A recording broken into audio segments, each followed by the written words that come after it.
Depuis 1 an, nous enchaînions les engueulades, et moi les crises d'asthme. Tu étouffes et tu n'écris pas une ligne, elle est belle la nouvelle vague de la littérature française.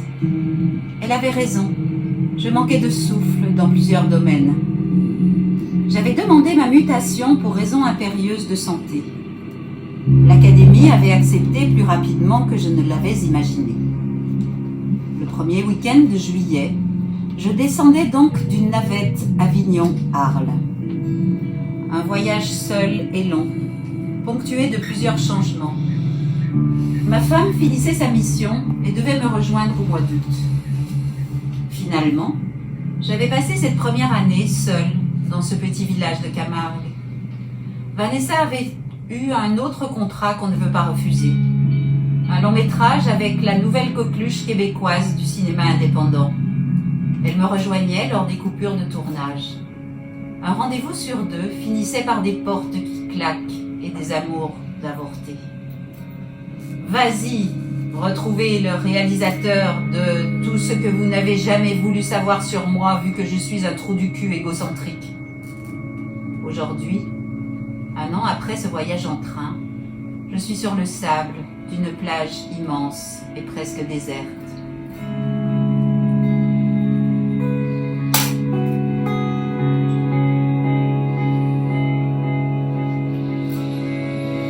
Je suis allongée sur la serviette et je ferme les yeux.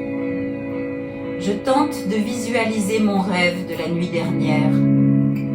Très souvent le matin, je m'éveille avec le sentiment de détenir quelques phrases géniales qui vont faire chavirer les lecteurs du monde entier. Ou du moins un éditeur qui voudra bien d'un jeune auteur de 40 ans qui possède le charisme de Laurent Romeshko. Un physique qui peut vous assurer d'un succès certain dans les centres culturels Leclerc lors d'une signature. D'autant que j'ai toujours possédé la politesse impeccable d'un jeune homme bien élevé auprès des personnes âgées. Rien d'incroyable. Il suffit de supporter la répétition et le besoin profond d'être écouté. Et ce n'est pas loin d'être la même chose avec mes élèves adolescents. Bref, ce nombrilisme me ramène à ma fascination matinale et mon génie autocentré. Un matin, j'avais eu cette révélation. L'œuf au plat avait une surface visqueuse. J'avais mis en œuvre des capacités de concentration inouïes pour retenir cette phrase toute une nuit. Je me souviens précisément me pâmer avec cette phrase définitive et mon art du minimalisme littéraire. Comment pouvait-on mieux décrire la vision d'un œuf au plat ? James Salter était en slip à côté de moi. Ce matin, c'est tout autre chose. Je rêve le début d'une nouvelle brillante sur l'hypocondrie et son rapport étroit à la littérature.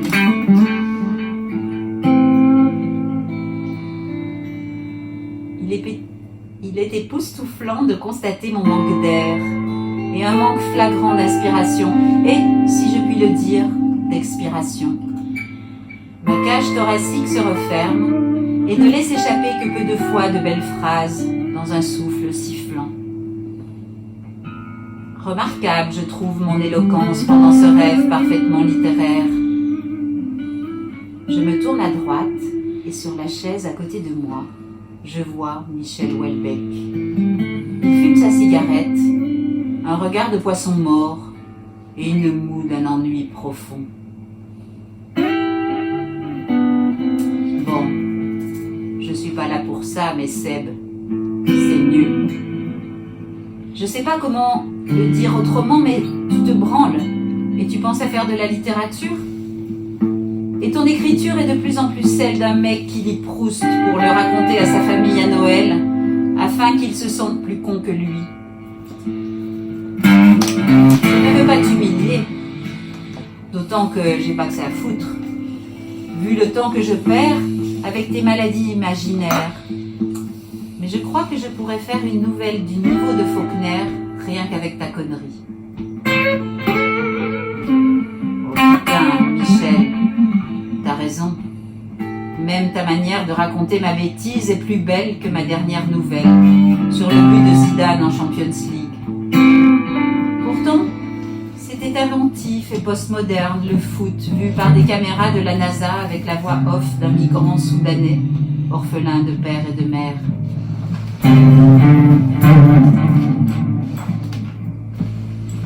J'en suis là, quand brusquement le single de Benny Benassi me sort totalement de ma rêverie. Je ne me pose pas deux fois la question. C'est sans surprise que je me vois me retourner et que ces grosses basses et ce beat Eurodance sortent d'un camion de babou échoué sur le parking de la plage. Et pourtant, rien à voir. J'aperçois au loin les camping-cars de retraités qui passent l'été ici et l'hiver au Maroc. Ça sonne la fin de la récré et le moment de rentrer chez moi. Je me relève, commence à mettre ma serviette autour de la taille pour faire une cabine portative. J'enlève mon maillot et lorsque je passe mon dernier pied hors du tissu, une grosse rafale le fait voler à une centaine de mètres pour atterrir finalement près d'un groupe de jeunes. Un mec avec une casquette de baseball se retourne et je reconnais immédiatement Oscar. Un élève passablement énervé de ma classe de 4e.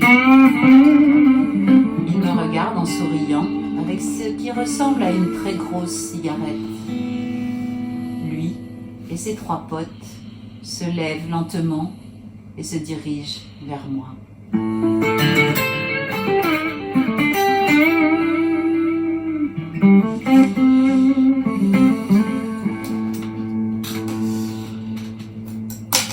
Ils sont habillés tout en noir, de pantalons larges, de sweats en taille XL et des t-shirts de death metal ou de skate.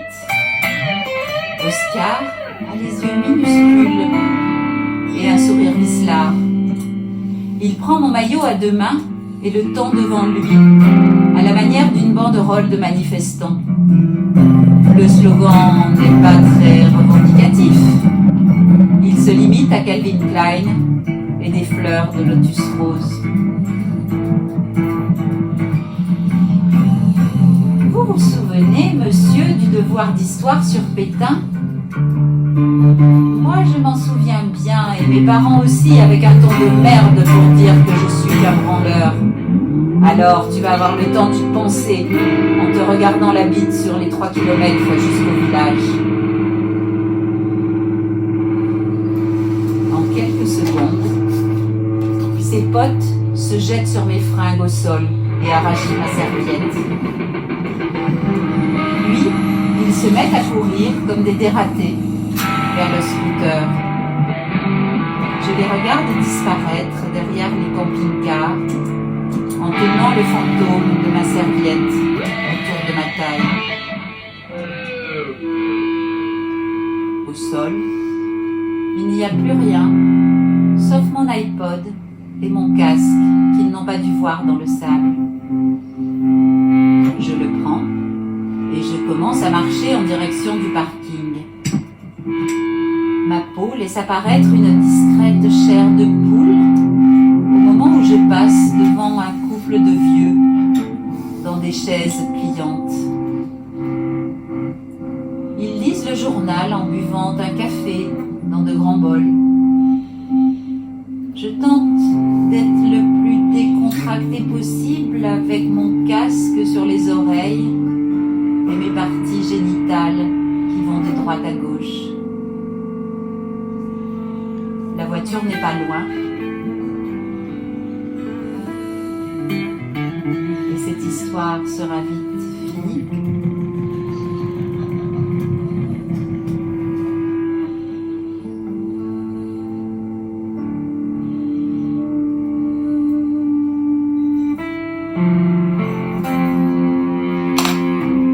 Seulement, quand les premiers graviers blancs me piquent la voûte plantaire, je me rends compte qu'il me sera bien compliqué de rentrer dans l'habitacle sans les clés.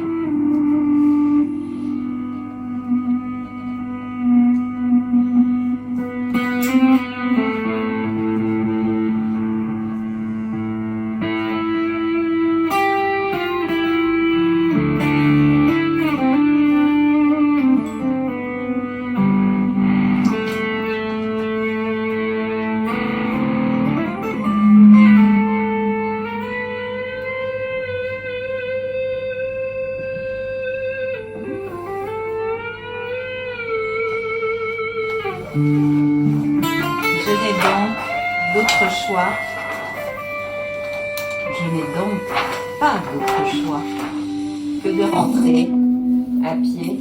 Pas d'autre choix que de rentrer à pied et à poil. Le sol est un peu chaud, mais pas encore assez pour me brûler la plante des pieds. Je lance mon iPod. Voilà, une émission sur la Grande Dépression. C'est parfait. L'ambiance du podcast me semble assez prenante. Les interviews sont en anglais, avec une traduction en français mais décalée. On a le temps d'écouter d'abord la version originale. Je me focalise sur la voix d'un mec en charge de la saisie des biens des familles qui ne peuvent plus payer leur retraite. Sa voix est traînante et encore chargée du désespoir de l'époque. Il explique comment il laissait un minimum de meubles et de nourriture dans les placards, afin que les familles tiennent le choc quelques jours.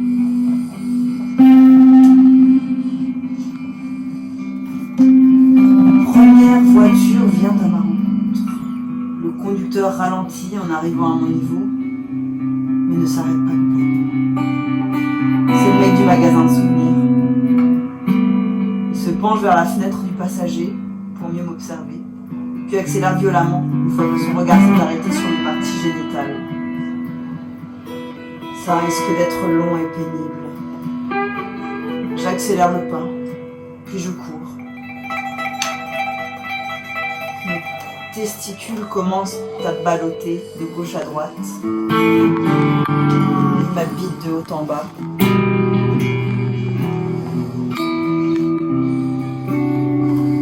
Très rapidement, une douleur remonte de mes pieds, puis le long de mes jambes, pour frapper enfin le centre nerveux. Il y a trop de gravier le long de la route. Il colle et figure une semelle agglomérée au sang.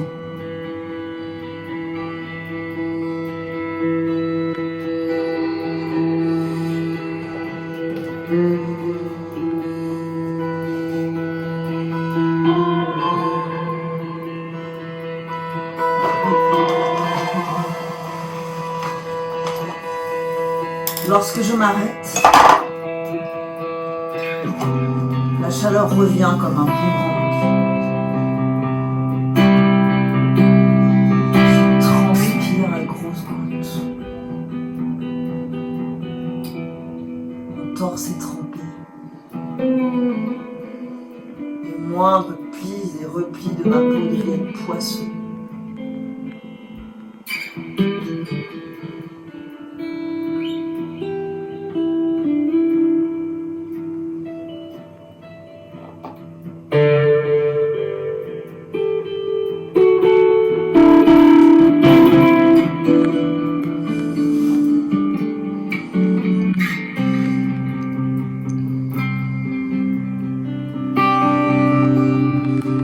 Pas de voiture à l'horizon.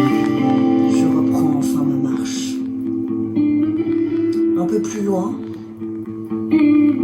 sur la gauche de la route, l'entrée du camping du Bois Flotté. Il y a des terrasses sous des barnums et des pergolas. Le petit déjeuner sera bientôt servi. J'entends le bruit de la vaisselle entrechoquée dans les cuisines.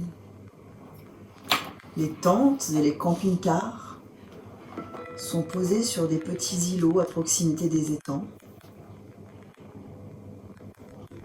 Les flamants roses raclent patiemment le fond à la recherche des crevettes.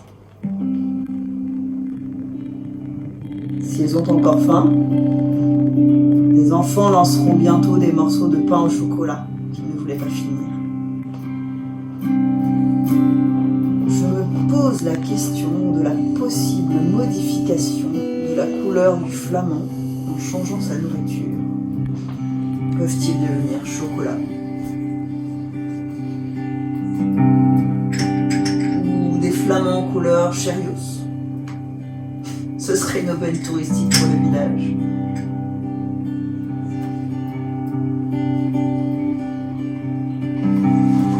Panneau blanc en béton. Salin de Giraud, à km 5. j'ai l'entrejambe irritée à cause de la sueur et du frottement. Je ne remettrai plus jamais en question l'utilité d'un caleçon ou d'un slip. La civilisation n'est pas si mauvaise et certaines de ses inventions sont de véritables avancées.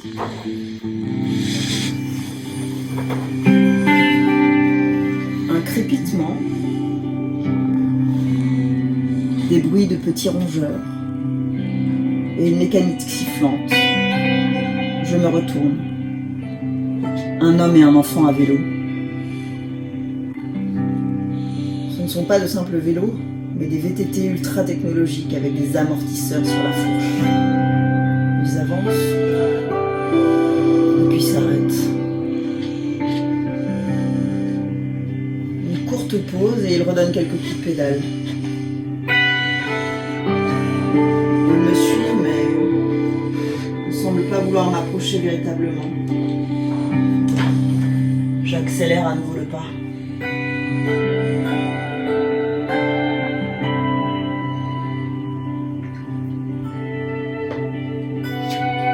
Le panneau blanc en béton est maintenant loin derrière moi.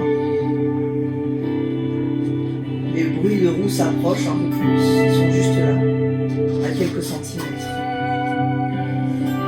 Finalement, ils s'arrêtent une bonne minute. Immobile. Je vois l'église orthodoxe grecque qui marque l'entrée du village.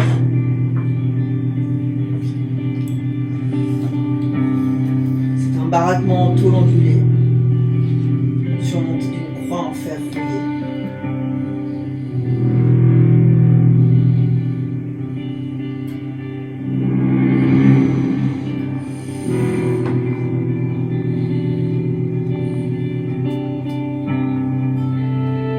Je me rappelle, nous l'avions visité avec ma femme. Le prêtre avait déroulé une carte de la Grèce et essayé de nous convaincre de passer le mois d'août sur une de ces petites îles. C'était une installation de l'armée américaine qu'il avait récupérée dans les années 70 alors qu'elle était à l'abandon.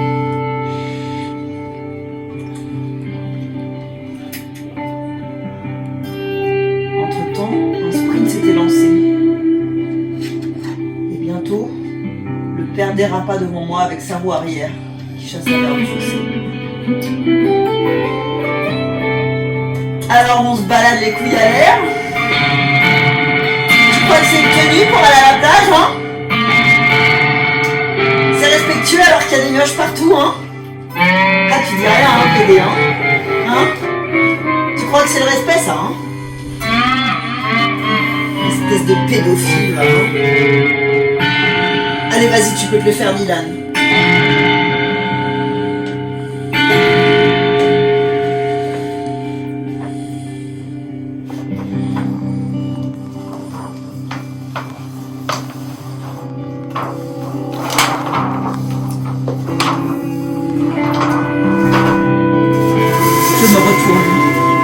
Et le garçon a déjà armé une grosse pierre.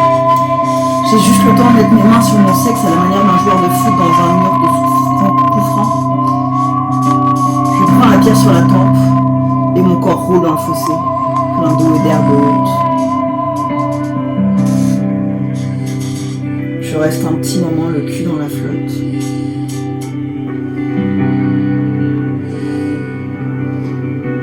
Les arbres me chatouillent le visage.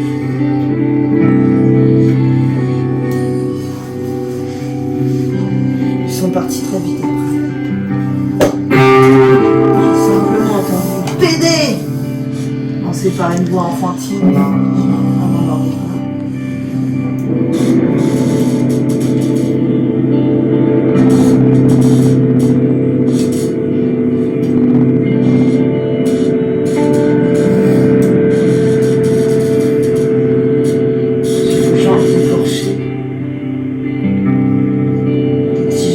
Sur les côtes.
tourne avec sa barbe en collier comme les nains de jardin.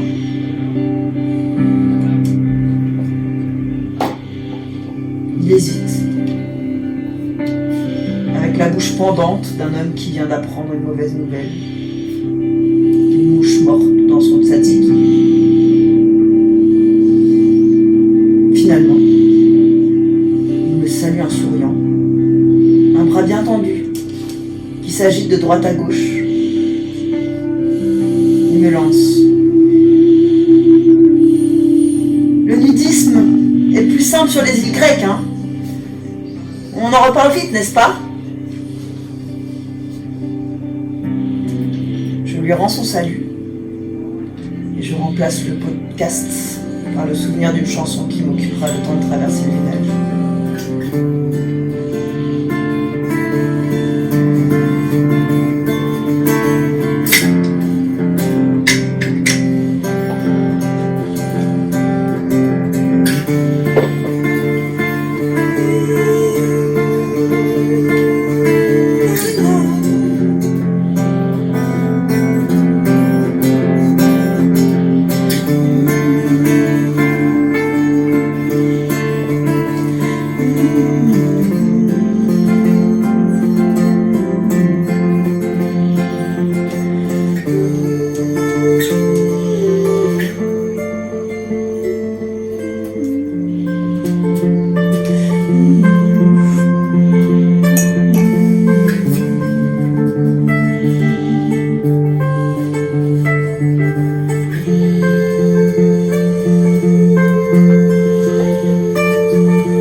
Le bar, le Narval, ouvre la ville avec son décor de western adapté. Une large bâtisse en planches de bois grossier est entourée de terrasses couvertes. Il ne manque plus que les abreuvoirs à chevaux. L'odeur de crêpes au Nutella et de moules frites colle moyennement à l'arrivée de Clint Eastwood, mais on raconte les histoires avec le matériel à disposition. Et puis dans les années 60, ils ont bien essayé de faire des westerns camarguais à la manière des westerns spaghetti. Je me souviens d'un commissaire d'exposition, produit sans adjuvant, les plus belles universités françaises et un suceur de première avec les politiques locaux à accent, vantant l'intérêt pop et expérimental de cette période quasi hollywoodienne de la Camargue. Il est parti assez vite de la région pour un poste un peu plus important et beaucoup plus loin, assez proche de la Suisse pour être précis. Les serveuses qui font leur pause clope sur le banc près des bennes à ordures me regardent et pouffent les mains dans la bouche. Je regarde droit devant moi.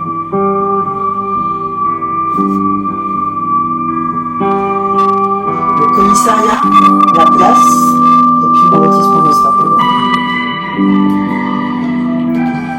Les vieux qui vont faire leurs courses au sport.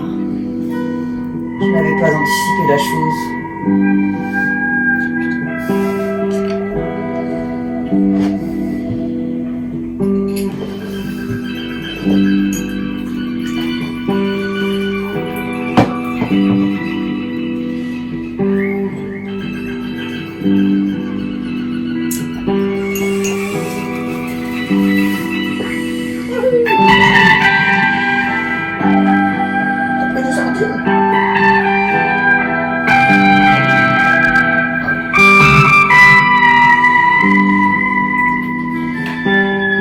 Le premier qui passe devant moi ne remarque rien. Il est trop pressé. Le suivant me regarde et secoue la tête. Il interroge sa femme à côté. Qu'est-ce que c'est encore que cette mode? C'est pas le nouveau professeur? Bon, mais Monsieur Dimeco, ce serait jamais arrivé ça, hein, c'est certain. Je ne les regarde pas. Je vois bien leur sac de course couvert par une peinture figurant un traf. Spar, ça clash. Ou autre slogan dans la même veine.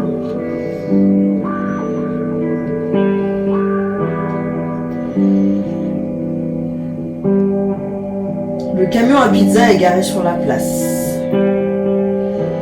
La petite cheminée du four à bois ne crache rien pour le moment. Il est beaucoup trop tôt. José s'active à l'intérieur. Et je ne sais pas par quelle provocation ou simplement pour me faire rire moi-même. José, pour ce midi, tu me mets une Regina et pas de champignons, hein, parce que je les digère pas. Je passe un slip et je reviens la récupérer, ok? Il me regarde la bouche ouverte et ne dit rien. Je sens bien que j'ai mis un coup de soleil sur les fesses.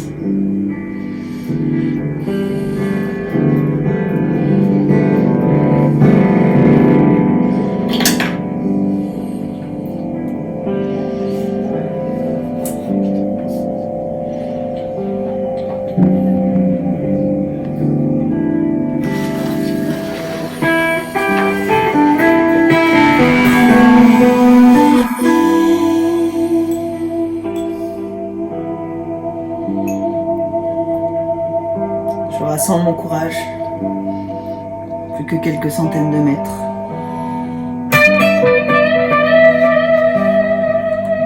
Le soleil brûle.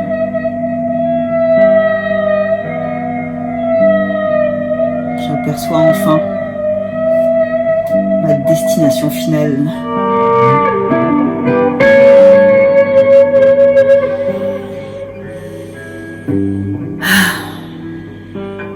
Arrivé à la maison. Enfin. Je m'assois sur les premières marches de l'escalier.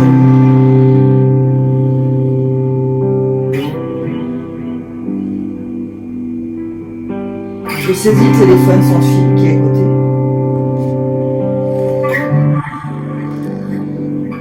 Je compose le numéro de ma femme.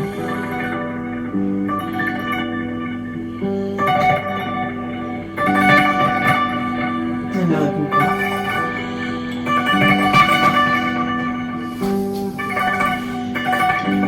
Je laisse un message. J'ai un peu marché ce matin et j'ai bien réfléchi.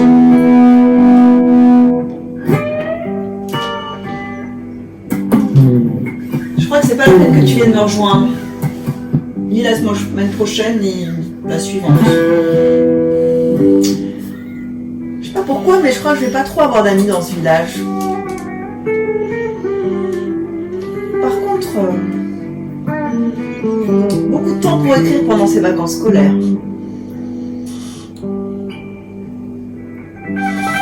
J'espère que tu as laissé la biafine dans le tiroir.